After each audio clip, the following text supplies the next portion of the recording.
All right, today we're going to dive into a poem that's, believe it or not, 400 years old. But it asks a question that feels like it could have been written yesterday. Can anything truly beautiful actually last? It's this classic battle between beauty, time, and our desperate need to make things stick around. I mean, really think about it for a second. You've seen that perfect sunset, right? Or you remember that feeling of being young, or just some perfect, fleeting moment of joy. We've all been there. We feel this constant pull, this desire to just freeze time and hold on to that beauty. But we know, deep down, time's always ticking. Well, this sonnet, it doesn't shy away from that feeling. It tackles that problem head on. So the poem starts off in this really beautiful, almost kind of tricky way. At first, it doesn't paint time as the bad guy. Not at all. Instead, time is like this gentle, super skilled artist. The one who patiently crafts and frames all the amazing beauty we see in the world. And right there, in the first few lines, bam, we get the central conflict. It's a total paradox. The very same hours that do all this gentle work creating things, they're also destined to turn into cruel tyrants. So the force that gives us beauty is the exact same force that's going to rip it away. And the poem really zeroes in on the impact this beauty has, right? It's not just talking about a nice flower or a good-looking person. It's talking about something so stunning, so captivating, that literally every eye has to stop and stare. Time creates this absolute masterpiece that grabs everyone's attention. But yeah, that is only half the story.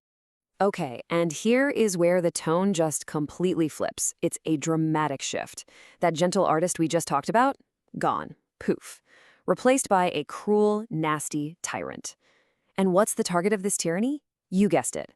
The very same beautiful thing that time just finished creating. And we see this tyranny play out in the march of the seasons, which, let's be honest, is relentless. Time is described as never resting. It's always pushing, always moving forward, basically dragging that beautiful, vibrant summer toward its inevitable doom.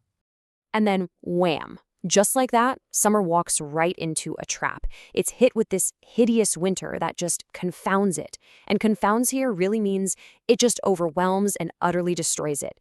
The change isn't gentle, it's brutal, it's absolute. So then the poem paints this incredibly stark picture of winter's complete and total victory. We're not just talking about a chilly day here.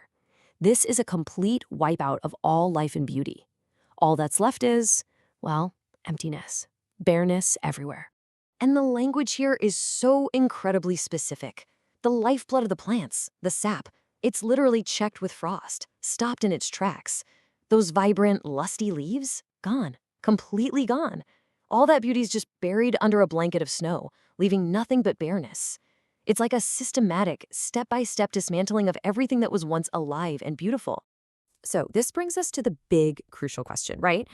Is that it? Is beauty just some temporary trick that gets completely erased without even a trace left behind? The poem throws out this really desperate question, but then, just when you think all hope is lost, it offers this brilliant, super elegant solution. And this is the big pivot. This is the poem's game changer. The solution isn't to try and fight winter or, build a time machine. No, it's to do something much smarter. It's about an act of preservation, what the poem calls the art of distillation. So what is that? Well, the poem uses this perfect metaphor, making perfume.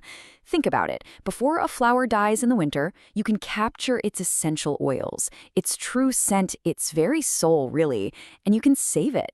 That is summer's distillation. It's a way to hold on to the absolute core of what made that flower beautiful in the first place. And what an incredible image this gives us. The very essence of summer is now a liquid prisoner, locked up tight inside walls of glass. Basically a perfume bottle. So yeah, it's trapped, it's a prisoner, but it's also perfectly safe. Its substance, its sweetness is completely preserved, totally protected from all the damage that time can do. And this gets us to the poem's final, really crucial point. It draws this very clear line in the sand between two things, the show and the substance. The show is just the outside appearance, the physical flower that's going to fade. But the substance, that's its essential, enduring sweetness. One is temporary, but the other is basically timeless. So the final takeaway here is actually pretty hopeful. Yeah, winter can absolutely destroy the physical show, the way things look on the outside. But, and this is the big but, if you've managed to preserve that essential substance, then beauty isn't really lost at all. It lives on, just as sweet and powerful as ever, totally safe from the wrecking ball of time. And that kind of leaves us with this really fascinating question for our own lives, doesn't it? If the poem's solution 400 years ago was a perfume bottle, what are our modern walls of glass? Is it a photograph we take? Is it a story we tell our kids? A piece of art we create? What are the ways that we try to distill the essence of the things and people we love to try and make them last forever?